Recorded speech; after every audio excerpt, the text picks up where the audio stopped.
You can support the Double Loop Podcast by contributing at patreon.com/Double Loop Podcast. Thank you to our supporters, and we hope you enjoy the show.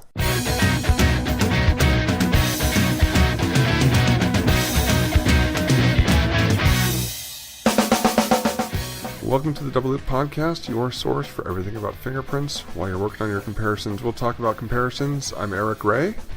And I'm Glenn Langenburg. And Glenn, a little factoid here for you. I recently learned that when Babe Ruth was out pitching, this is back in the days of wool uniforms and playing in the daytime throughout the summer. Any guess what he would place under his cap to help him keep cool? How about alcohol? An alcohol soaked rag that he could then sip on as he got thirsty. That's actually a pretty good guess. Actually, of just you kind of also knowing, hearing, reading about Babe Ruth and stuff. But nope, a leaf or two of cabbage. He'd have them in a cooler, get a nice ice cold, and then put a couple leaves under his hat and switch them out every other inning. And then kept reading that this is considered, in today's times, unsportsmanlike in South Korea, unless you have a doctor's note. So. Wow. In South Korea because he's making kimchi or some sort of kimchi? Maybe that's the thing. It's so important, in South Korea that using cabbage as a noggin cooler would be considered uncouth. Interesting. Well, I have a factoid for you, sir. All right, let's hear it. We're back, baby. Hey, yeah. We're back on the air. We're recording again. How's that? Oh, I've missed it. I really have.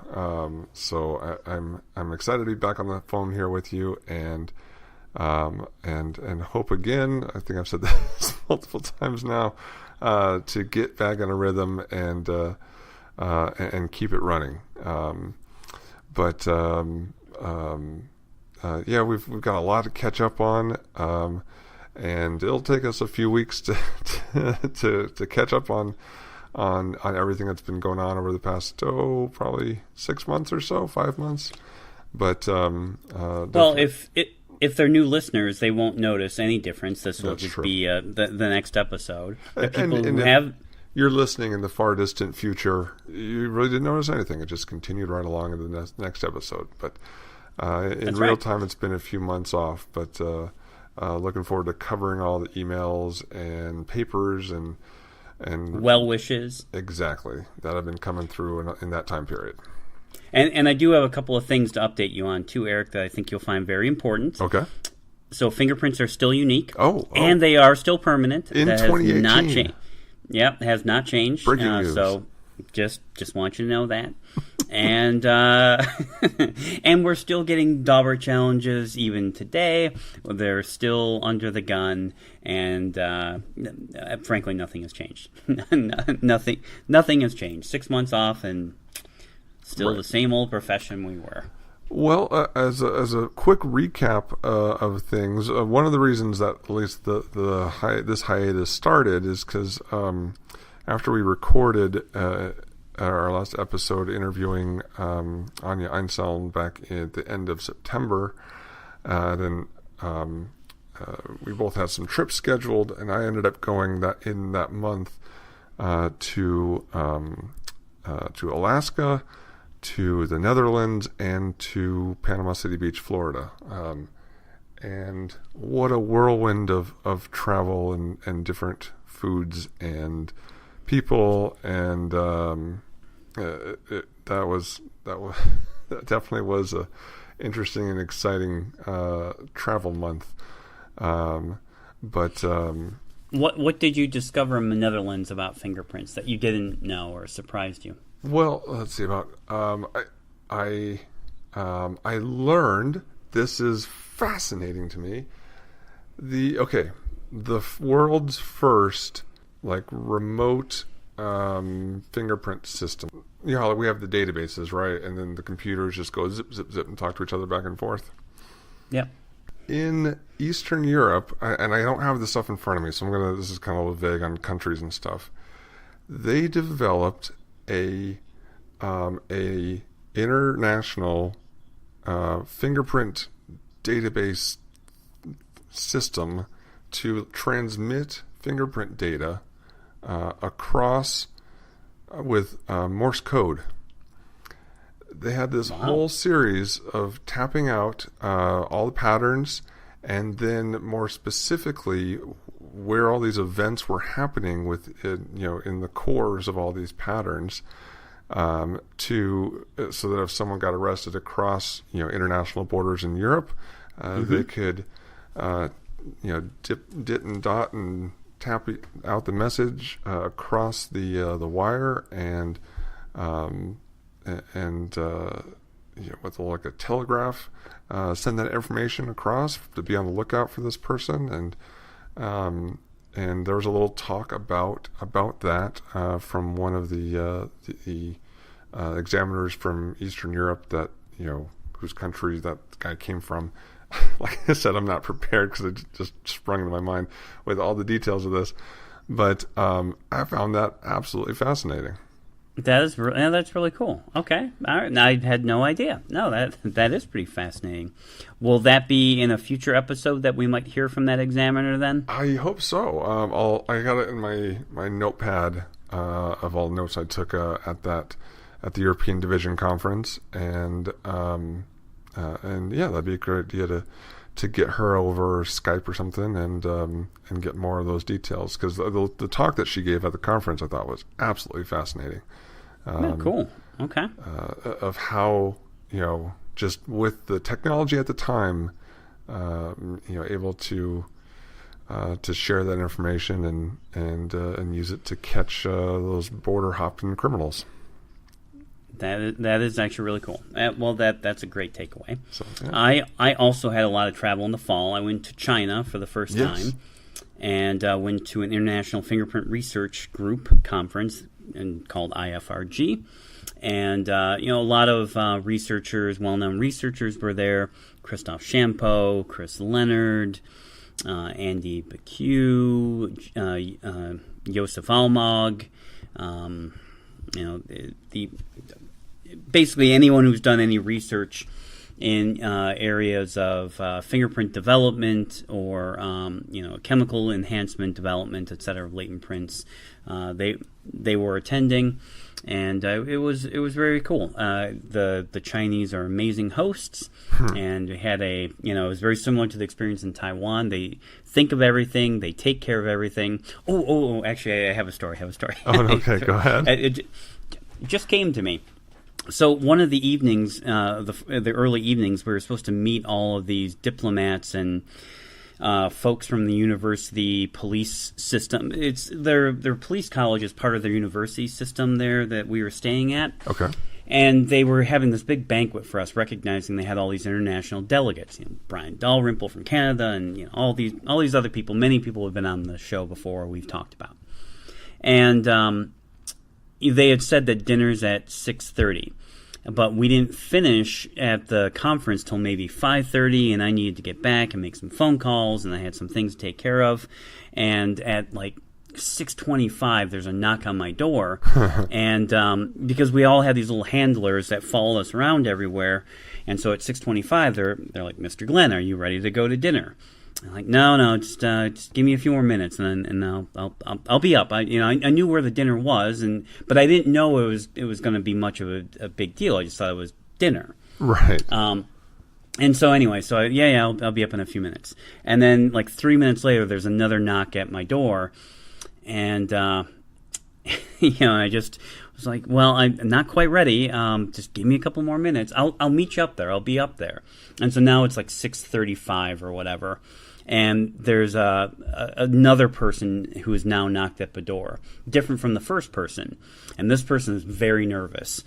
And they're like, "Mr. Glenn, it's dinner. We have to go." I'm like, "Yeah, I know. I'm not that hungry right at the moment, but I'll be along in a moment. I'm trying to take care of a few things, trying to just got some stuff to do." And so I just politely shut the door. And now it's 6:40, 6:45 or whatever, and there is a very loud, frantic knock at the door. It's a third person.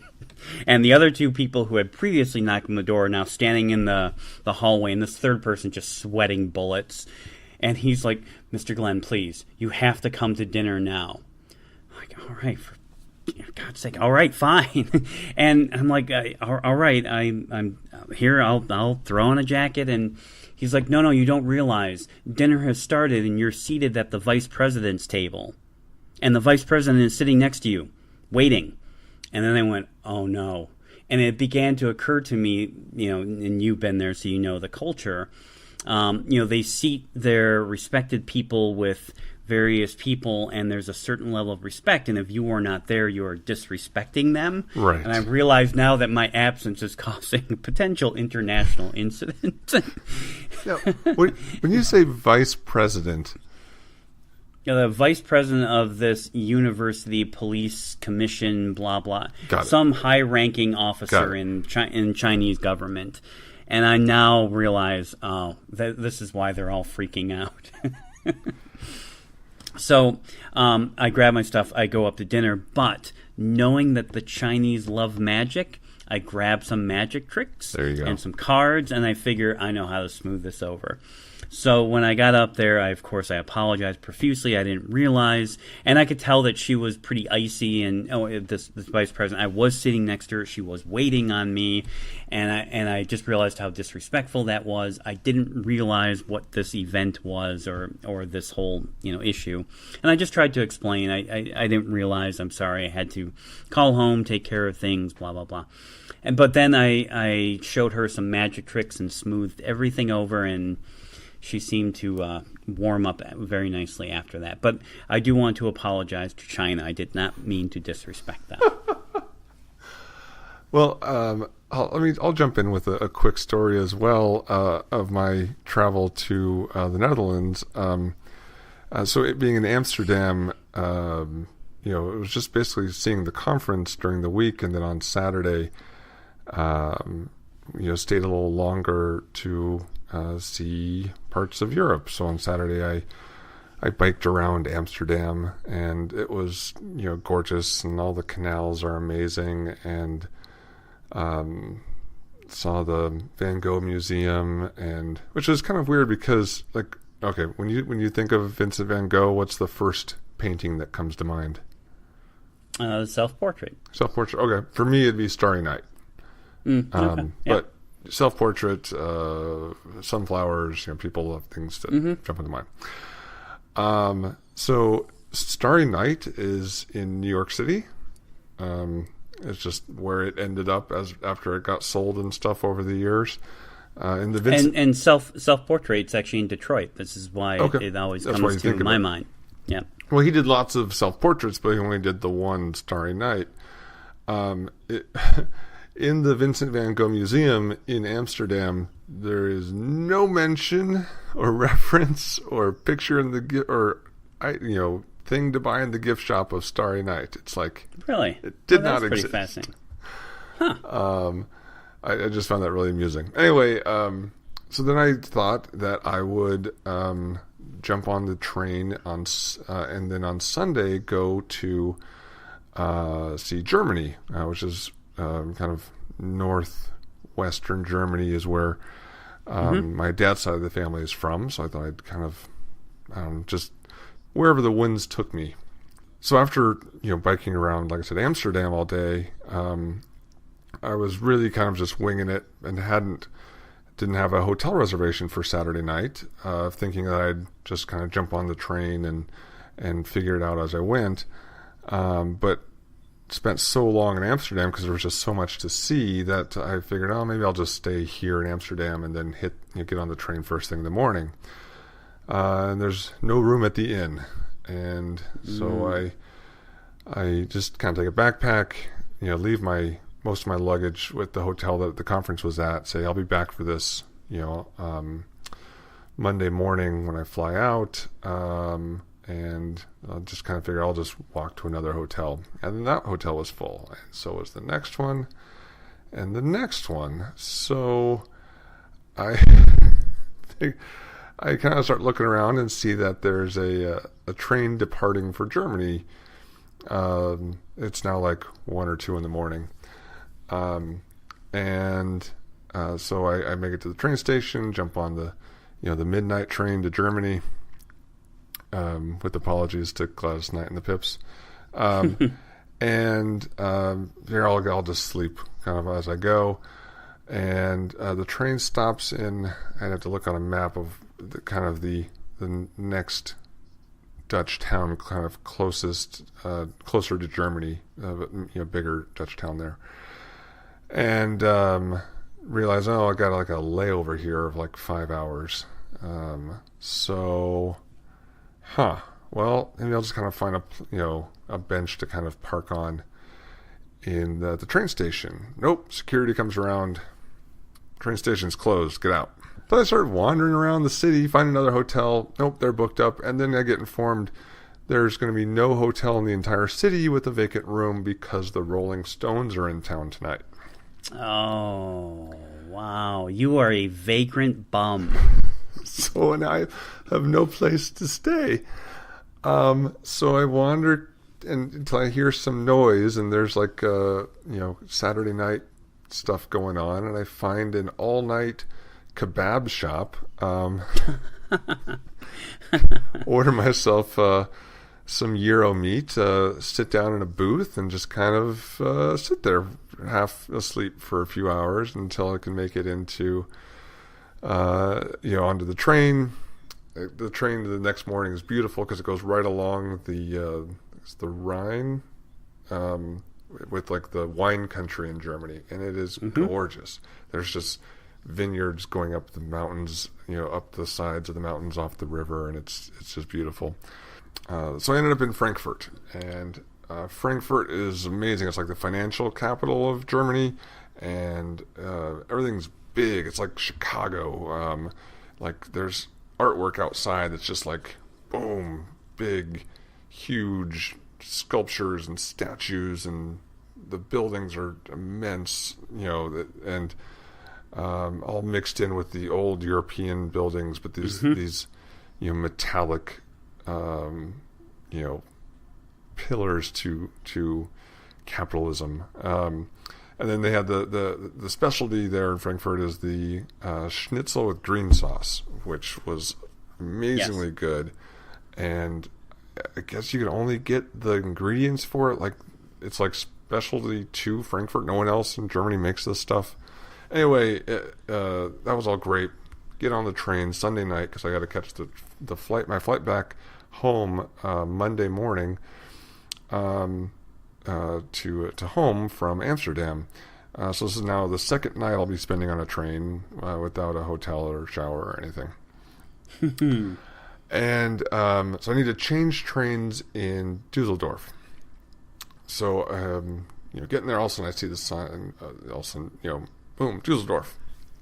So I pick up all my stuff, and what I didn't quite realize is that I understand about German efficiency, but boy, oh boy, if you want to get off a train in Germany, you better be standing at the door because it is in the station for all of 12 seconds before it is on its way to the next stop. So I get all my stuff up and I run, and the door closes right in my face, and I go, oh no. So I sit back down, I start checking the schedule. Totally fine. Next stop is in Duisburg. There's another train that's going back to Dusseldorf. I'd still make it in time to catch the train that I needed to catch there. So I get off in Duisburg, and then here comes the next train to go back to Dusseldorf. Get on that train. I'm headed back to Dusseldorf, and now I'm ready. I got everything in my hand, ready to go. And Dusseldorf comes. I'm at the door. Doors open. I get off. Good to go. And as the train's leaving, I'm looking around going, wait a minute. Oh no, I'm at the Dusseldorf airport station, not the Dusseldorf Central station. And that makes a big difference. So now I need to totally rework this. So I figure out, exactly how I need to now get back to Amsterdam again, which first involves going back to Duisburg and then catching the rest of the trains. No. So anyway, I'm going to be like 45 minutes later than I thought back to Amsterdam, but it's still going to be okay to get all the way to the airport. And as I'm crossing the border into the Netherlands, a guy approaches, and for the first time while I was in Germany, the ticket taker guy shows up. There hadn't been a ticket taker this whole time. I've gone hundreds of miles with no ticket taker. But all of a sudden, there's a ticket taker. And I'm like, okay, 1 second. So I go through my bag, my backpack, my pockets. No ticket. I think that in my rush, the first time getting off the train, I had fallen off the table or something. And he was like, okay, just fine, just pay. And I look at my wallet, and I don't have enough cash. So I show him my card, and he's like, cash. And I'm like, I don't know what to do. And he's like, all right, next stop. I'm like, man. So he barely speaks English. I got no German. So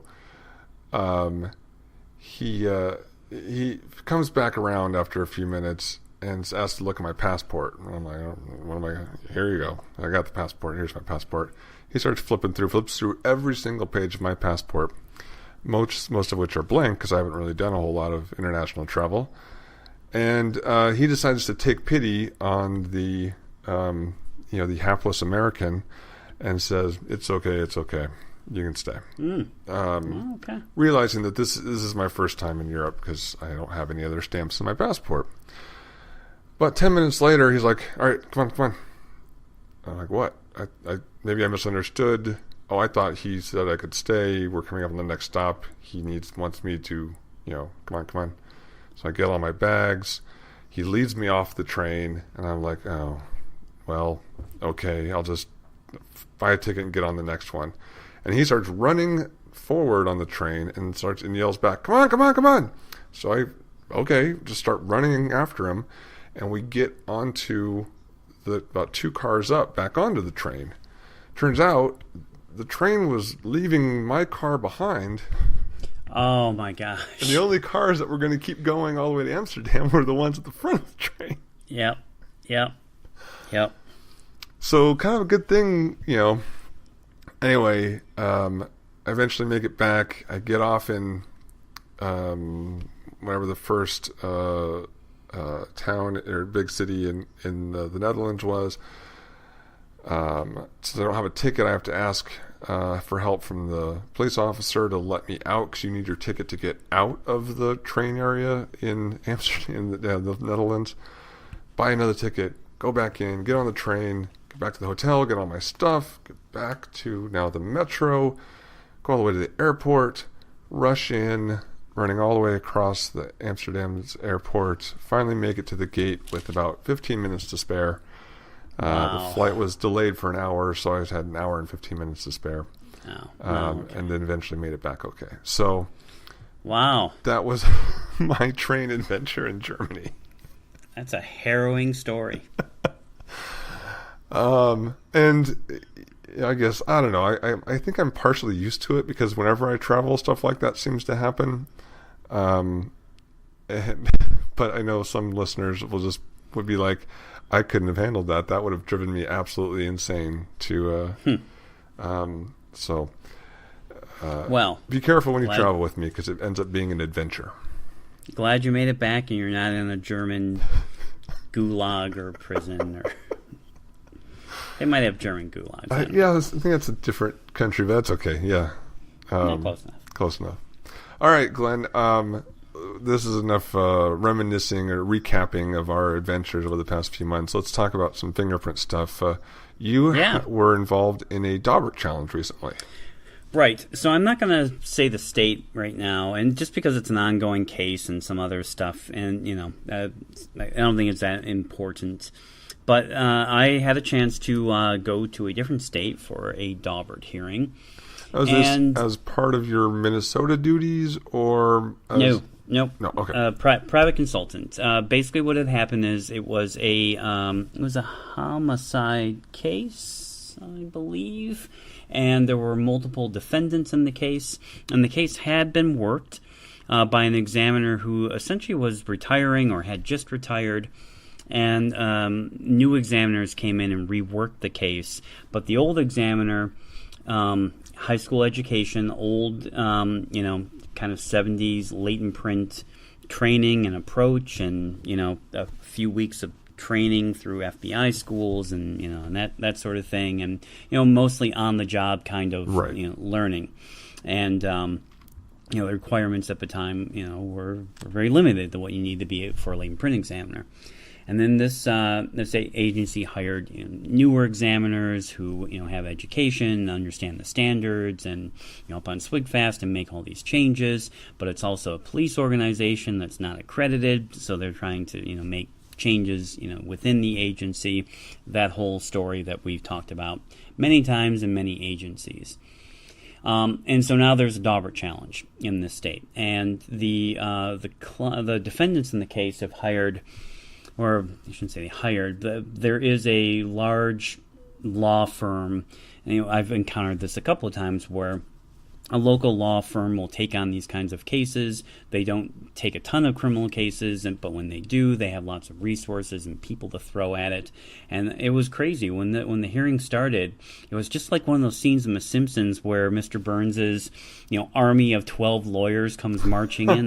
That's right. That's what this was. I mean, there was like 10 lawyers and assistants and paralegals and boxes and carts of just paper and articles just rolling into the courtroom. I was like, oh my God. So my job was to talk about the science and reliability of the science. And there were a few things that happened that were interesting, and they're kind of legal things. So I don't know that we need to delve in them too much here. But I mean, as you know, and probably as we've talked about before, in a Daubert challenge, there's really two things you can focus on. It's the reliability of the science and the methodology, which is one thing, and then the qualifications and application by the examiner in the case. And it seemed, and I got the sense, from their questions and preparation, that I think they were more focused on the qualifications of the original examiner in the case. Not having the education, not having, probably being coached up enough on SWGFAST and some of these other issues. But I just focused on the reliability of science and the research. And the first thing that surprised me was just how much I could delve into since 2000 when I started, 2000, 2001. Yeah. When, I remember going over Daubert in those years and the 5 factors: general acceptance, has it been tested or can it be tested? Are there known standards? Has it been peer reviewed? Are there error rate studies? And that's just, applied to ACE-V. And I remember basically going, wow, I think we got 2 of these, 2 out of 5 on this checklist in 2000, 2001, which that was what prompted me to do a lot of my research and get really involved, because I just kept thinking that we're supposed to be able to show easily these 5 things, and we can barely show 2 of them at the time. And then now here we are, 2018, and general acceptance, no problem. Yes, this is generally accepted method. You can look at SWGFAST standards. One thing that was brought up was it's generally accepted and has been accepted in all 50 states. And there was case law that we were able to provide, and in all 11 or 13 federal jurisdictions or whatever it is, in all federal jurisdictions.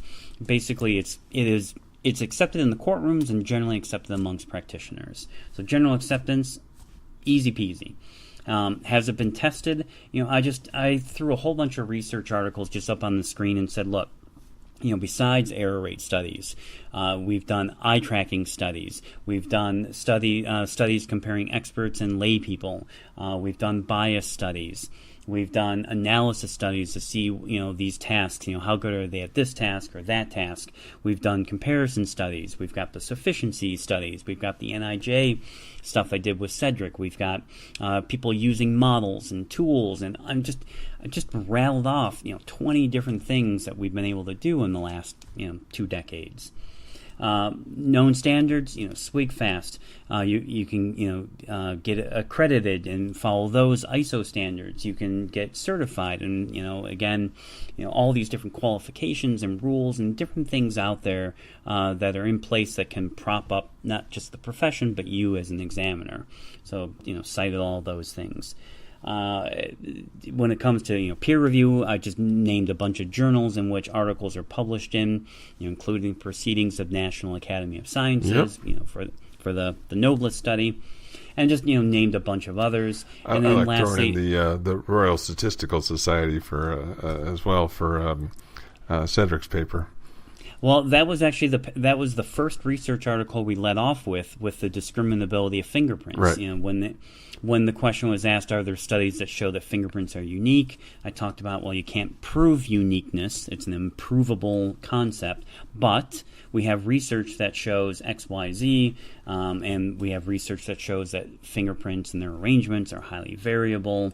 We have these statistics that show that these arrangements, would be unexpected to be shared by lots of people. And I actually put the box plot slide from Cedric's study up on screen and walked the judge right through it and showed that fingerprints are very powerful discriminating characteristics, but they vary, and some arrangements are not that discriminating, and some are. It depends. Right. And just ran them through that.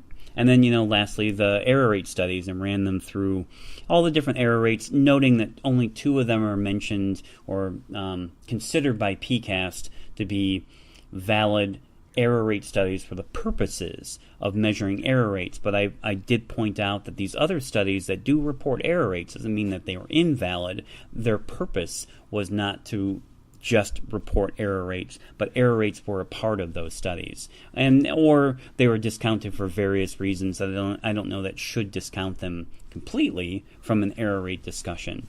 But anyway, I just kind of walked through all of those 5 factors, and it was, I don't want to say easy, but there was just so much to draw from that well that hadn't been there. I don't know that modern examiners can appreciate how deep that well is right now.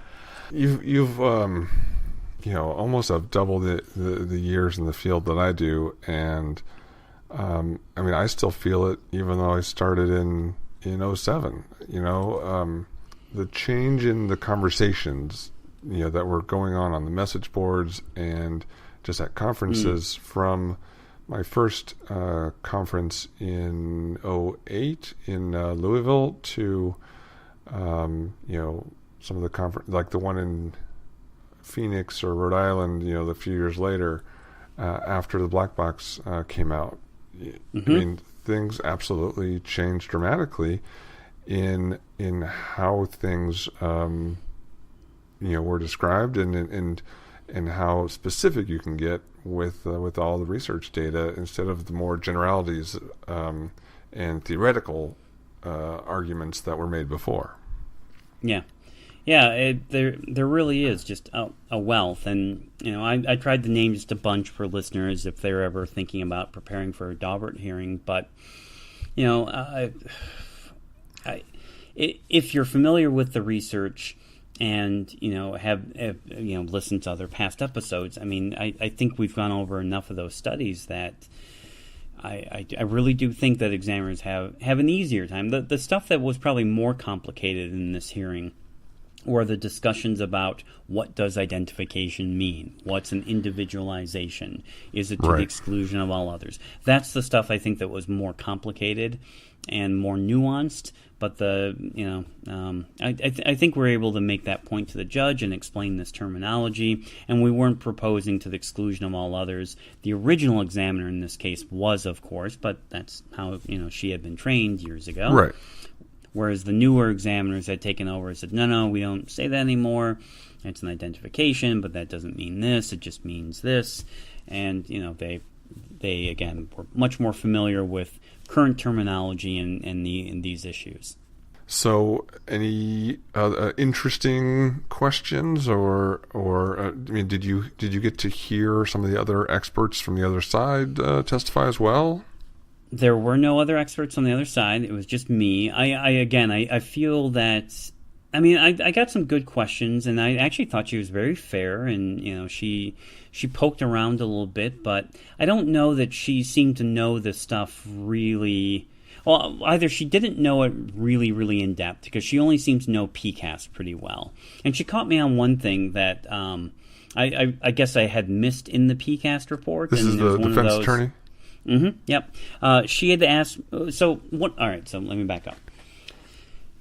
Obviously, when I'm testifying the error rates, it's easier, and I prefer to use the black box study.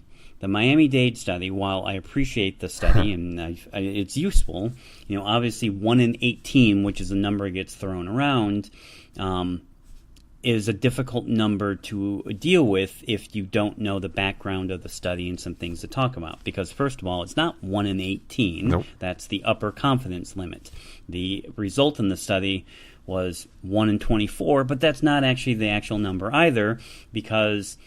And when I say 1 in 24, that means 1 in 24 trials there was an error, but in that study there were a number of perceived clerical errors. So we put some slides up. In fact, I did this with both Black Box and the Miami-Dade study. My feeling is, and we stressed this several times, is that there are different ways to calculate these statistics. None of them are wrong. PCAST chose one way to report these statistics, but I don't know that, well, it's certainly not the only way, and I don't know that it's the right way. It's a convention that they chose. And I'll say it was the wrong way. Well, I explained why I disagreed with their approach and their reasoning behind it. And particularly even when they cite just a one-sided confidence interval, I disagreed and think if you're going to throw in confidence intervals, then you should give a two-sided. Again, I think their reasoning, as we've discussed in other episodes, if you don't think juries can understand two-sided confidence intervals and you're worried they're just going to focus on the lower number, then you probably shouldn't be discussing confidence intervals at all. I think it's silly. We've discussed it. It's silly. Because this is all the attorney does now is just focus on the upper confidence interval. They do the exact opposite of what they're fearful the jury is going to do and just focus on that number, and that's not the result of the study. It's a confidence interval, a measure of precision of the study, but it's not the result of the study. And furthermore, we put the raw data up, and we put the raw data up on the screen. That way, and I just, again, emphasized, Your Honor, there's different ways to interpret these statistics, but I just kind of wanted, for example, in the black box study, just for him to see 6 false positives out of 4,000 attempts for non-matches, basically. And in the Miami-Dade study, it was something like 42 false positives out of 1,000 or 1,500 attempts. But then we showed that even in the study and PCAST, they believed that perhaps 35 of those might have been clerical errors, so then we just show what those numbers would look. We just left the raw data up there so the judge could see for himself. And again, point being, we did the studies. It doesn't have to be 0. The error rate qualification under Daubert is, did you do these studies? Right. What is the known or potential error rate? And I just stress that there are 2 different kinds of studies under different conditions. And, if you look at thousands and thousands of attempts with a handful of errors, depending on what kinds of errors, you're concerned about, relatively small number of errors. And then, we can quibble about how to calculate or compute that particular error rate. And the one thing that she said was, the defense attorney asked me, well, didn't PCAST say that the error rate was too high for latent fingerprints to be reliable? I said, I don't recall them saying that. They said, well, and then she sort of backtracked and said, well, didn't they say that jurors would be surprised to hear that that's what that number is, that it's so much higher than their perception? And I said, They do mention something about jurors' perceptions of error rate, but I have no idea how they could have come to that conclusion about what jurors think the actual error rate for fingerprints is, because my experience with lay people is quite different than what they're suggesting. Right. And she said, well, but didn't they say that jurors think that the error rate's about 1 in 5 million? And I said, I don't know where you're coming up with that number. And she pointed me to PCAST report, and buried in a footnote, there is a citation to J.J. Kohler's most recent study with jurors that basically gave a bunch of people on like a SurveyMonkey app, what do you think the error rate for fingerprints is? 1 in 2, 1 in 10, 1 in 100, 1 in 1,000, and a whole list of numbers. And 1 in 5 million is somewhere in the middle. And there's this phenomenon, of course, that people just kind of take the middle. Right. If they had stopped at, let's say, 1 in a million, would their survey people have chosen 1 in 10,000 as exactly. Right? But because they went all the way up to 1 in a billion, 1 in whatever, 1 in infinity, or never, 1 in 5 million is somewhere-ish in the middle of it. And my experience with lay people is quite different. When I ask them just out of the blue, give me a number, I have never heard smaller than 1 in 1,000. Never. I mean, if you just ask them, give me a number, I've never heard less than 1 in 1,000. So the idea that many jurors seem to think it's 1 in 5 million, I have a hard time believing that. But I have to admit, I need to go and maybe read this study a little bit more thoroughly and delve into this a bit more. But that was the one thing that caught me off guard, because I didn't realize that there was a study that was related to this. And so maybe on a future episode, I'll do some more homework on this, and maybe we can come back to that. Yeah, sure. But that was probably the one point where I went, oh, all right, well, fair point, counselor. I wasn't aware of that, and well, thank you for pointing that out. That is exactly what the report says. All right, interesting. And then, I think the biggest thing I experienced, and the pitfalls, are having to deal with the Miami-Dade study. You really do have to know that study. You have to know the different ways to compute the error rates. Yeah. And then we came back into both studies, both FBI Black Box and Miami-Dade, and talked about verification. Because, of course, Black Box did the repeatability, reproducibility study, Exactly. which is kind of like a verification study, and Miami-Dade had the verification phase. But PCAST report, doesn't really consider either one of those in their numbers, and they think that there's too few trials that involve verification of errors to do anything meaningful with those statistics. I don't entirely agree with that, and I think that they missed the boat on the reliability, reproducibility study from Black Box. Well, I mean, even just taking the Black Box and seeing that no error was duplicated, I mean, no false positive error. No false positive error. You're right. Was duplicated.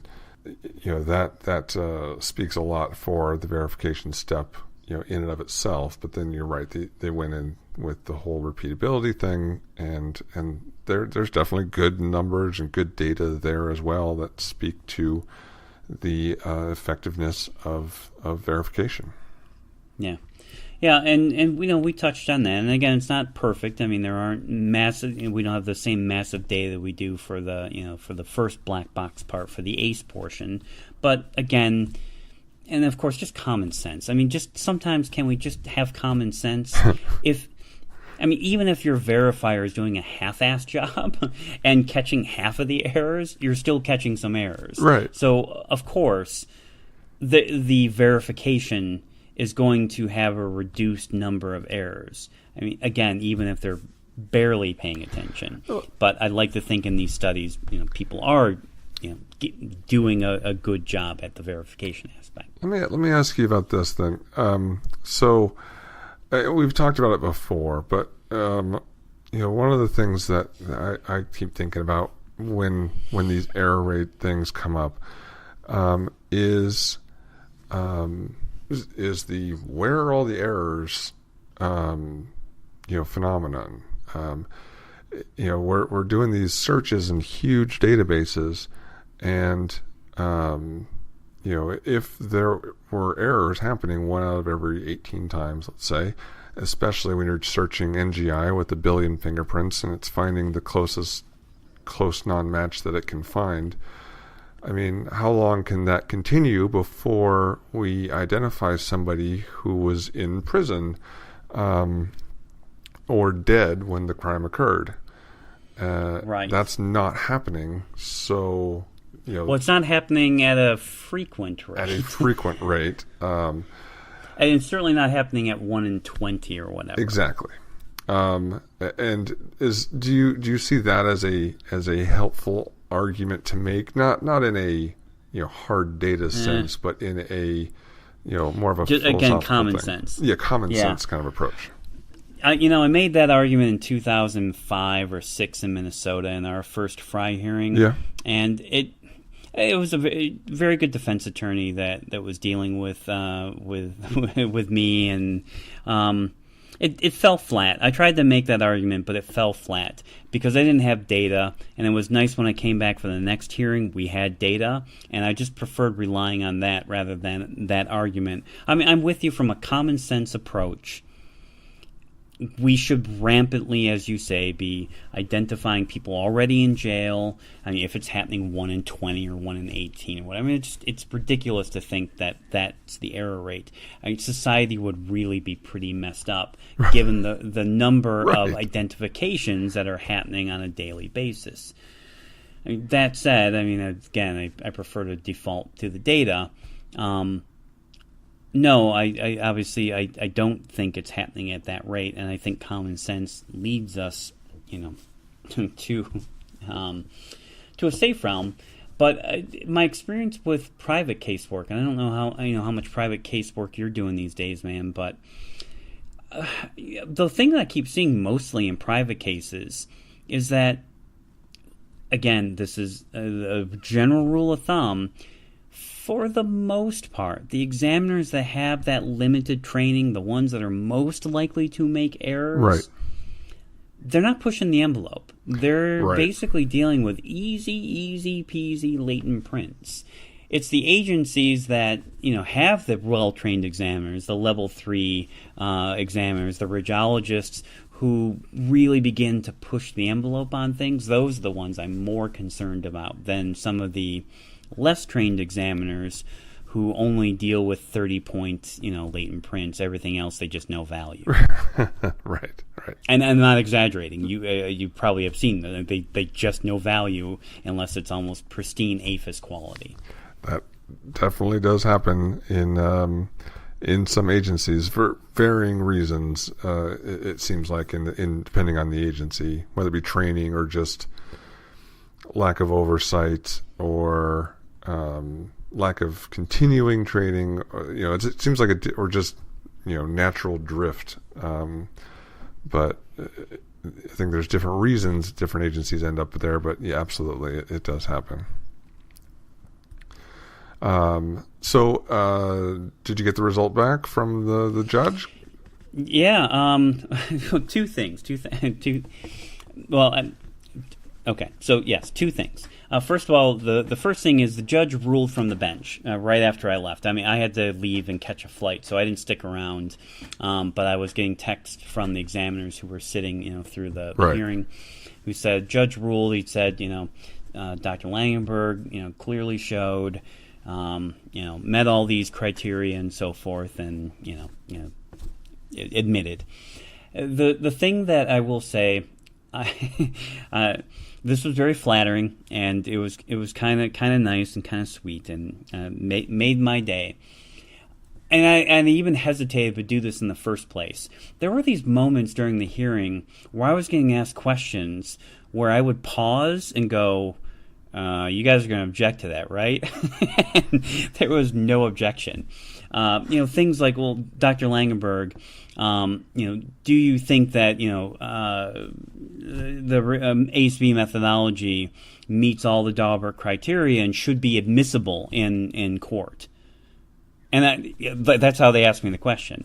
And there was a moment I looked at the judge like, well, I don't want to. I don't want to take the judge's job. That's his duty. And I'm not a legal expert, and I'm waiting for the objection. And I just go, well, if you're going to let me opine on this, then yes, I do think it's reliable, and should be admitted. There you go. And there were just a couple other questions they asked me that were legal questions, including about the Daubert criteria and Rule 702 and these things. And I just again waited and went, okay, if you're going to let me opine, I'm happy to opine. That's so funny. one of the things I talked about for the Daubert factor is, I was looking at a judge and I said, as you're aware, Your Honor, Justice Blackmun in the Daubert decision in 1993 listed out these various factors, these 5 factors that the judge is supposed to consider for the admissibility of evidence to see if it satisfies Rule 702, for reliability. It's the checklist for reliability that the methods and the data were generated and from reliable methods. Right. And, just kind of rattled off 702 and those prongs. And I said, and this is what was very flattering, was I said, I realized that Justice Blackmun wrote them in a certain order. I've rearranged their order. And I don't know if you know that I do this. I don't remember, Eric, if you were in the class when I would do this. But I've rearranged the order of the 5 factors into general acceptance, testing, or has it been tested, or can it be tested? So tested. Right. Known standards, yes, and peer review and rate of error, right, because that spells gatekeeper right, if you remove all the vowels. And this is this little mnemonic enhancer I came up with years ago. I remember that from the first external training I ever got back in 2007 from you. Yep. Yeah. Yeah, and as far as I know, I'm the only one who's ever come up with that. I've never heard that anywhere else, and every now and then I present at legal conferences, and I get all these attorneys going, "Oh, I've never heard that. I really like that." So I just, I threw that out there and just said, Your Honor, as the role of the judge, and as deemed in this, is gatekeeper. So here are the 5 factors, just in this little mnemonic enhancer. And so anyway, here's the flattering thing. After he ruled on the evidence, he said, in deference to Mr. Langenburg, I'm going to go through these factors because I really liked his gatekeeper thing, and I'm going to change the order of them. and he put them in the gatekeeper, general acceptance, tested, known standards, peer review, and rate of error, going through in that order. And he made it sound like he's never going to forget those factors now because of that. And I went, oh, that's actually really cool. Very good. That's a little feather in the cap that I thought was very sweet and made me feel very good. That's pretty cool. He was very fair, and I think he allowed a lot and from both sides, and ultimately he seemed like again I feel like defense was setting everything up for the attack on the local examiner and her process and methodology, transparency, and how she applied it in qualifications. And then, in this case, the prosecutors basically said, well, we're not calling the local examiner. We had these examinations redone by newer examiners under new standards and under these new conditions, so we're not even calling the original examiner. Right. And so I think defense had prepared for that part of it, and I heard they were not happy about it. So I don't know if they had saved all their ammunition for expecting a second witness, which I think everyone was expecting a second witness, and then state rested and said we're not calling her. There you go. And they may just try to bring that all up actually during the trial in front of the jury, where it'll actually be more persuasive to them instead of the judge, probably. Yep. But then if prosecution doesn't call her, they have to call her, which they can. Yeah. And now you're dealing with a hostile witness. True. And that's not a great situation for defense if she's not now the primary examiner on the case. So it'll be interesting to see what happens. I don't know what will come out of this, but I've heard I might have to go back on other cases, and they may be bringing up other Daubert challenges in the future in front of other judges. And well, okay. Oh, for the same agency? Possibly. Or for same court? system? This law firm seems intent on focusing on that. And so this might have just been round one, which, okay, yep, all right, that's fine. I agree with Brendan Max in Chicago and some of the other savvier attorneys. I don't think it's smart to go after the admissibility anymore.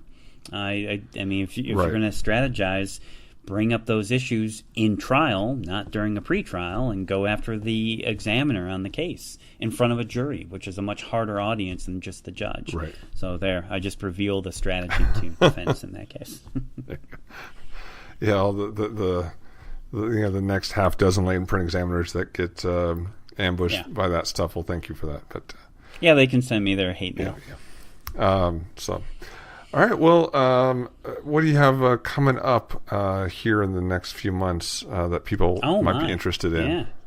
Yeah. Well, if people hear this soon, you can go online and still register for advanced ACE-V applications. I'm teaching in Florida next month in April. And that is April 16th through the 20th at Ron Smith & Associates. It is just north of Orlando. Great time to be down in Florida. Yeah. I think there's still maybe 5 to 7 or 8 seats left in that class. So bring the family down on spring break. Go to Orlando. Still going to go to the Harry Potter world? I don't know that I will when I'm down there unless the whole group wants to. I'm kind of in and out on that one, but... maybe. Okay. Who knows? Oh, so you've already been then? Oh, I have been. Yeah, I've been several. Okay. I've been several times, man. I've got a frequent flyer card there. And you? I don't have anything planned right now, but if there are any agencies looking for the exclusionology class, you can go to rayforensics.com or send me an email asking for more information, and love to get that scheduled. I have some interest that of some agencies that want to send people out to it but don't have enough money to bring it into their own agency. So if there's a host, maybe even in the Midwest kind of area, then there'll probably be even more interest in going. So all right, well, that does it. If you have any questions for us or just want to say hi or welcome back, Glenn, Glenn at eliteforensicservices.com or Eric at rayforensics.com. Send us those emails. Well, now I got to remember how to do it. What else to say about this? Listen to us every week, or when we get these up, minus hiatuses, at Stitcher, at SoundCloud, or on iTunes. Don't forget that the opinions expressed here are those of us and not of any agencies that we may be working for. And we'll talk to you guys next time. Bye, everybody. Have a good week, and great to be back.